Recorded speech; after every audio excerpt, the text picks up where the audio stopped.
Batman. You Batman, right? Go rock out, Batman.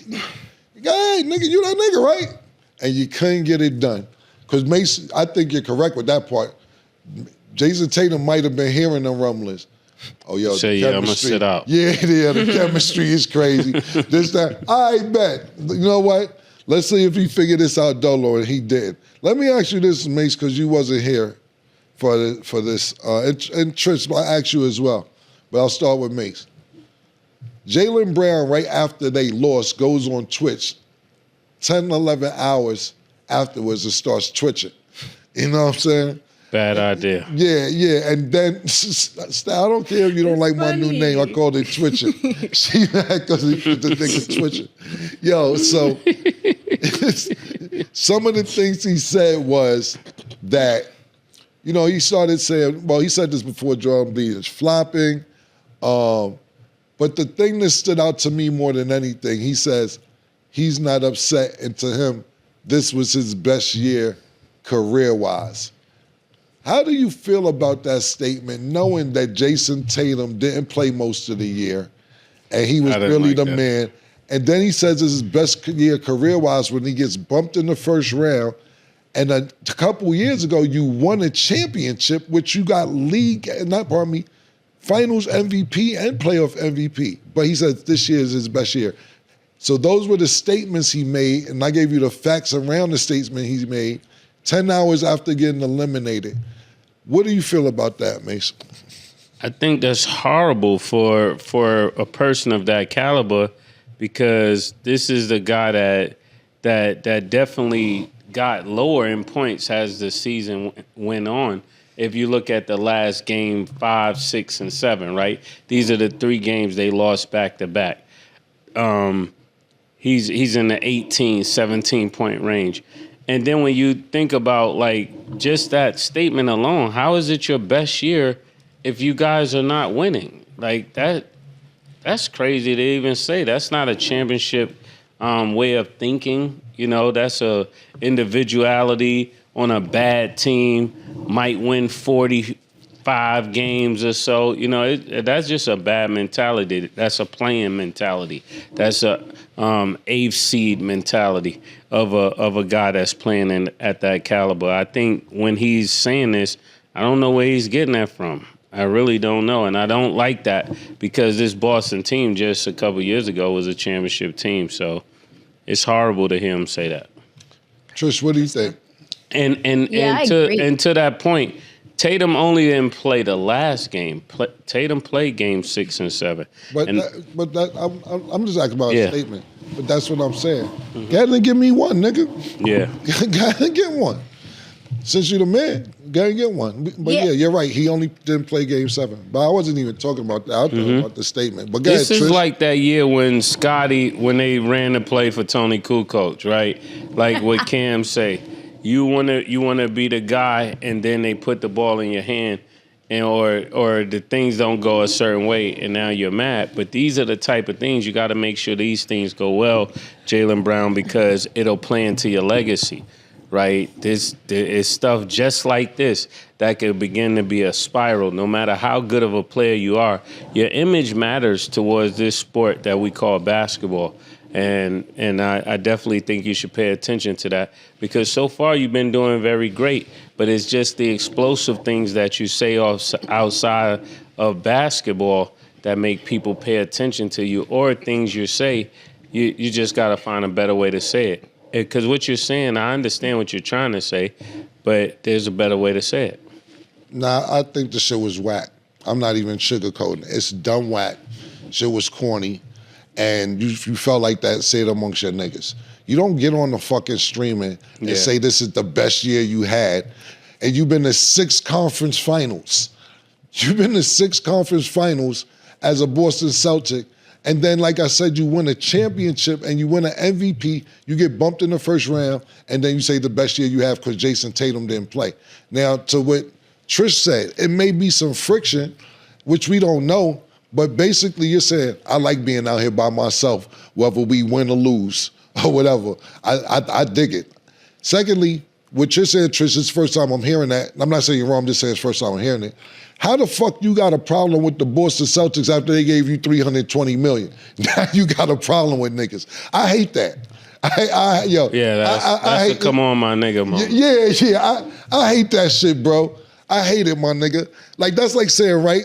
And I know this nigga, and this nigga know me, right? And that's like me going on, say Mase is out for the week.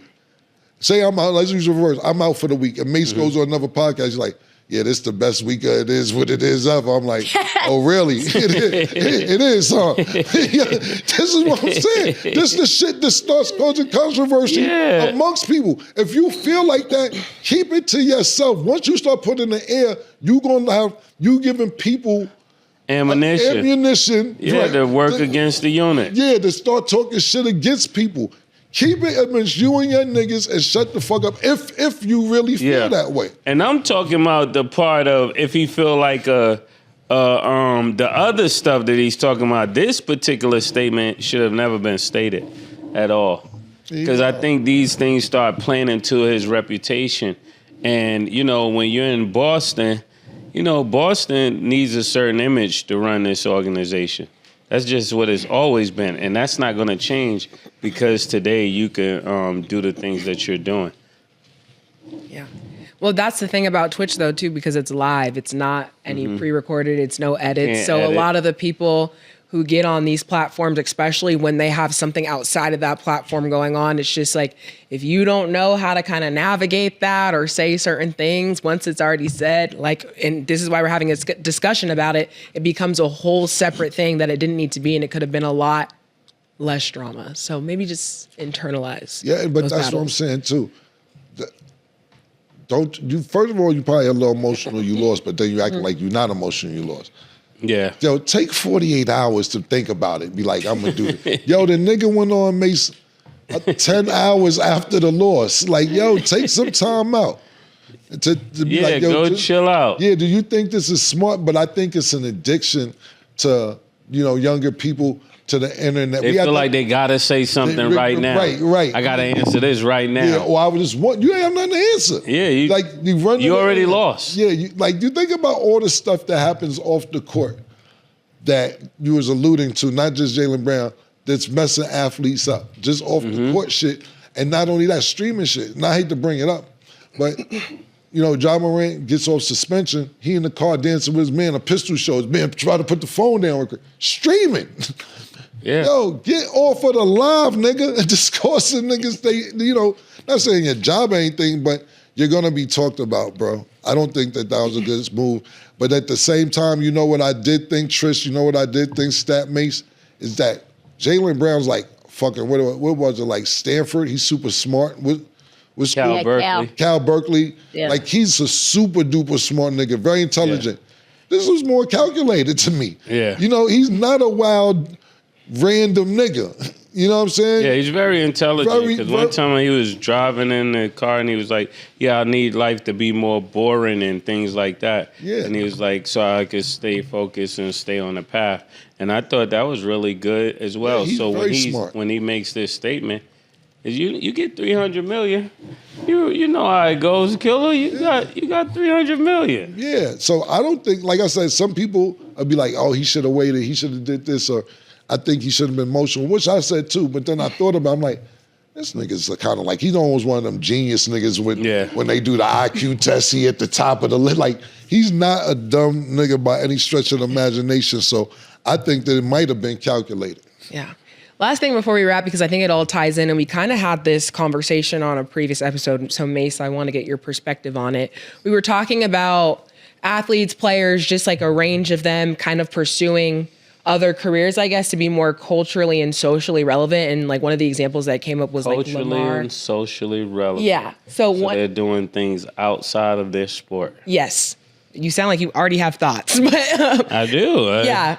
What is your opinion on that? We talked about Lamar basically like wanting to become a reality star and like doing all these other Which things. Lamar? Oh, no, like back okay. when. But how do you feel about that?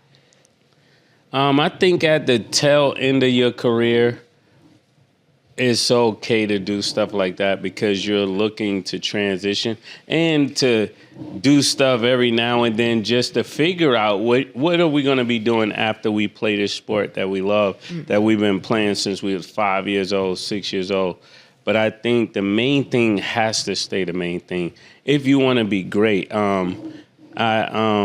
I just think about that all the time. That's one of the reasons why people don't achieve greatness is because they got too many things on their plate. I like to say when options is a bad thing. Some people think options is a good thing. Options is a bad thing for greatness. You know, like when you saw the Knicks playing Atlanta, we knew Atlanta was going to lose because they had other options. When people got options, they use them. Well, part of why we made it because we didn't have another option, right? So in this society that people are in now, they got a plan B, they got a plan C, they got all of these other things. And that's part of why greatness is not being produced at a higher level. A little bit, but he says what happened to the dude in jail better than Jordan that didn't get that shot. So you have people who may be practicing to be the best at their craft, but if the opportunity doesn't present itself, then what's going to happen? A lot of times I say things and it turns out to be funny, but I'm serious. It turned out to be funny when I was talking about females selling themselves in Medellin, but all jokes aside, what other opportunities do they have outside? I'm not saying that Medellin doesn't have things to give up, but if that's the only opportunity that they have, what else are you going to do? Sometimes you could be the best and practice your heart out and everything else, but you have to have the opportunity to present itself. Because you got to think about this, when Mase and myself, we wasn't standing around our block saying we the best. It's a bunch of niggas do that. We going to fucking meetings, A&Rs. We spending sneaker money on studio time. We going to Jack the Rapper. We going all over the place. We went everywhere. We went everywhere. Because if you stay there and try and sit there and say, okay, I'm the best, somebody gonna come over and figure it out. If you in Harlem, it's one of you in Nebraska. It's one of you in Arkansas. It's one of you in Seattle. What's gonna make them niggas believe that you have something different? Same thing with Stat. You sit there, you're a journalist, one of the top journalists, actually got awards for NAACP, etc. What if Kevin Spencer doesn't answer your email? Yeah. What if he doesn't pick up your phone call? What if you don't get to the studio when we ask you to come to the studio? I'm not saying you wouldn't be successful, but I'm just saying you're on one of the top sports shows, period, but by luck as well. No matter how much you went to school, no matter how much you planned for this, no matter how much you worked hard, sometimes luck is the residue of design. Same thing with Nick. You too, Nick. I just happened to walk in the studio with Larry, like, oh, it's a studio in here. Luckily, Nick was there. Nick was like, oh shit, Cam, I'm from New York. Oh shit, yo, this crazy. What if Nick went to the bathroom? He may not even be in that studio. You know what I'm saying? It's a fact. This is all truth. But let me ask you this. Sometimes you could work your heart out, but the opportunity has to present itself. Go ahead, Mo. Yeah, but so you said it that way. And me and Nick was having the same conversation before the show. Nick was in here. We probably talked about 20 or 30 minutes. You'll call that luck. I call that you walking towards your destiny. And every time you have an opportunity to seize the moment, whether you're going to Jack the Rapper, whether you're going to hang up a poster, or anything that helps you to advance towards what you should be doing, you're just paying attention to the voice and you're staying focused on the main thing that gets you there, right? And so where you'll say luck is a residue of design, it's you constantly listening to this voice that keeps you going towards a thing and not becoming distracted. I actually think that everybody ends up earning their place. I think everybody ends up getting what their works deserve, whether you're making good decisions or bad decisions.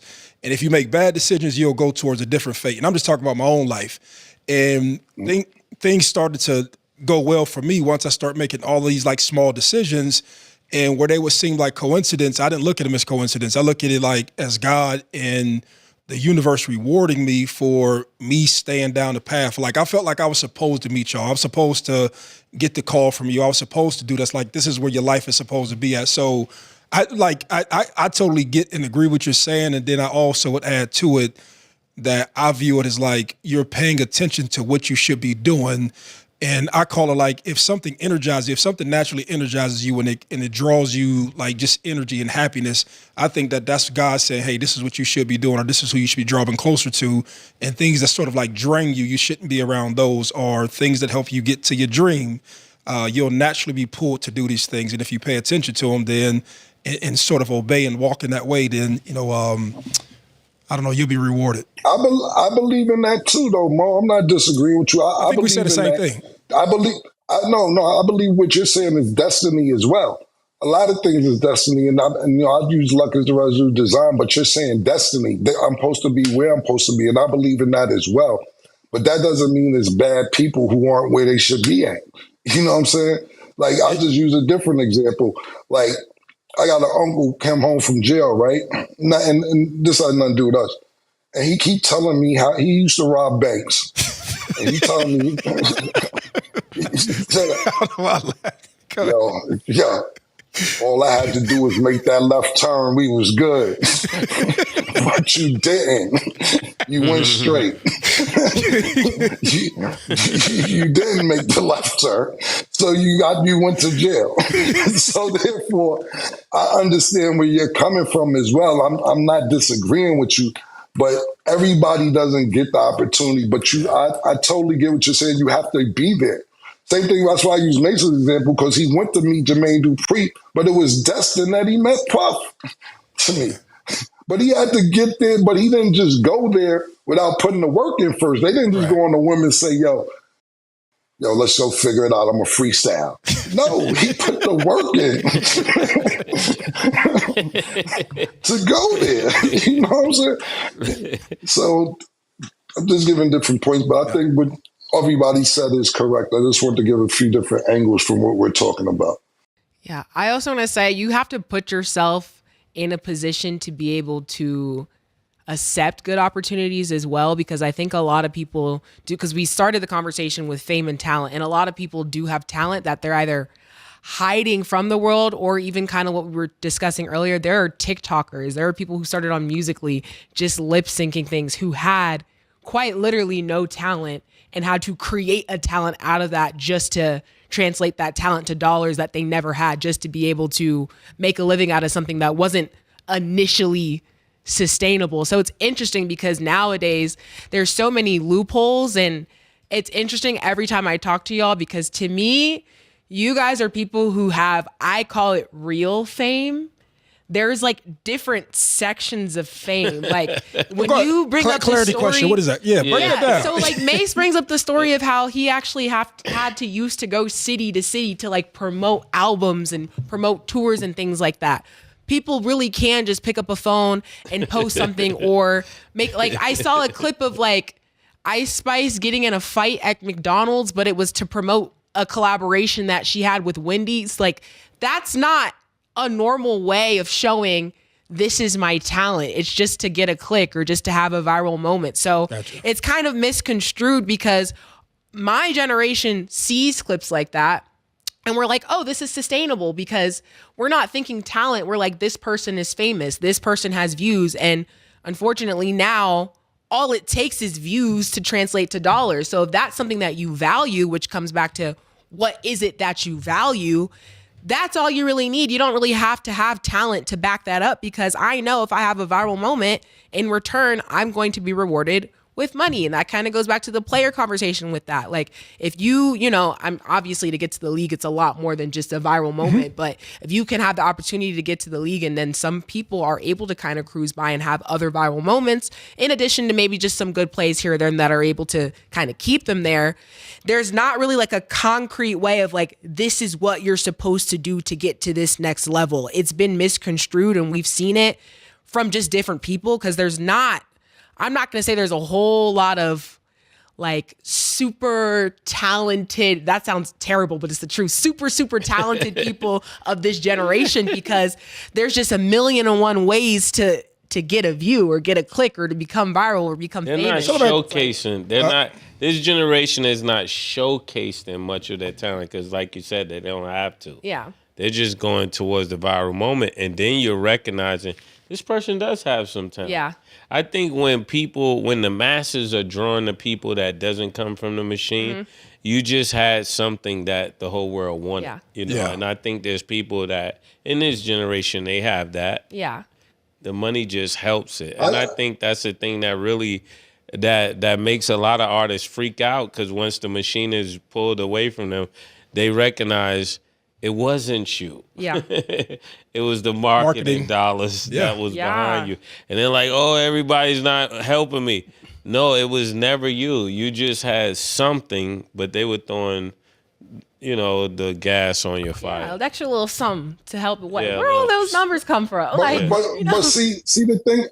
But see, this is the thing, and this is all great points. I love this conversation because it to me is if I'm younger, right, and it's Cam, Mason, Mo having this conversation. I'm 19, streamer, whatever you want to call me. I'm like, if y'all want to work harder and not smarter, that's on y'all. Yeah. Don't get mad at me because I sit home in front of this chair and I make $20,000 a week. That's on y'all. If you want to get on a flight and fly in and shoot a show 800 days out the week, that's on y'all niggas. I'm just telling you, if I'm 19, how I would be thinking.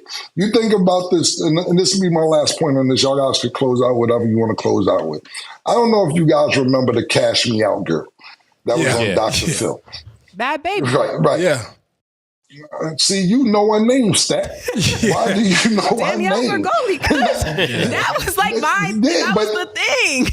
Yeah, she about 50 million a year or something. She up. That's my point. That's exactly my point. Is she talented? But she's making 50 million a year, you said? Yeah, it was something ridiculous, yeah. So now you be like, that bitch ain't talented. Yeah. Whatever. Whatever. Cash me out. Yeah, you go in the club and they say, how much are you paying me? And you find out she got paid more than you tight. Yes, that's my point. That's exactly my point. So exactly. So you can't get mad. She didn't even do it on purpose. Yeah. No, Cash me out, man. And now you're without. I don't even know she's making that much a year, but I know she had like I didn't know she was. Yeah, but the point back, she was OnlyFans. Yes. And then after that, you sit there and everybody's not having sex on OnlyFans. I don't know what she did, but she could be showing her toes. You mad at her? No, I'm not mad. I'm gonna figure it out. Cam's gonna figure it out. I'm on TikTok live, y'all. Mr. Camron. I'm going live this week. Y'all can donate. So a clarity question, Cam. If you can make millions showing your toes, are you showing your toes? Nah, but I'm not going on Dr. Phil and say cash me out neither. I got a different type of, like you said, like Mo said, I'm talented. You making my point. So you making my point. I said you have dignity. It's certain things you say, hey, I'm gonna come over here. I understand. No, I never disagree with your point. But let me tell you this, right? I give you an example so you get where I'm coming from. It's generations. Every generation is different. You know what type of tantrum my grandfather would fit if he see me in a pink jacket? You know what, nigga, I could never come back over there. Type of shit you on, nigga. What was you doing, thinking man? About? Did your friends let you wear that? Yeah, you keep wearing pink every day. What's wrong with you, bro? Yo, Dottie, that's my grandma. Tell them to come over here when I'm not here. He embarrassing me because now my friends is talking about your grandson outside in a pink fur with a pink car outside. I don't know what type of shit he on. It's a different generation. That's good. Great point. Yeah. Great point. You get what I'm saying? So now when we talking about it, nigga may look at us. We're all old enough to be grandparents. Literally, whether we are or aren't, but we old enough to. Yeah. I sat there and thought about that the other day. I'm like, there ain't no grandfather now, but I'm definitely old enough to be somebody's grandfather. So when you're sitting there and say, These niggas right here every day want to show toes or pinkies or whatever, dish plates, whatever stat show. You can't get mad at it. It's a new wave, man. This is me. That's what seems like, you know what I mean? Go ahead. No, even when you say that, what made me think about it, I said all this stuff was going on, but the internet puts us all in the same room to see it, talk about it, have an opinion on it, where society used to be, if you're older, you stay in old people business. You know, everybody stayed in their business. And even as you saying this, whether I like Stat or not, like I have to be in her business because we're on the same platform. And before, everybody just had no mechanism to see everybody's business. So you start to have conversations that you making my point, Mo. You keep saying what niggas used to be like. Remember?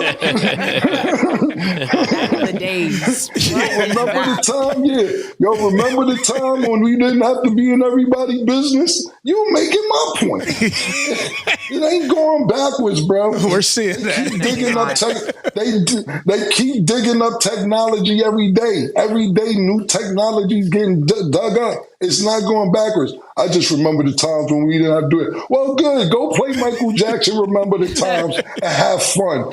Go play Pete Rock and see how smooth as I reminisce. Yeah, man. Yeah, have fun.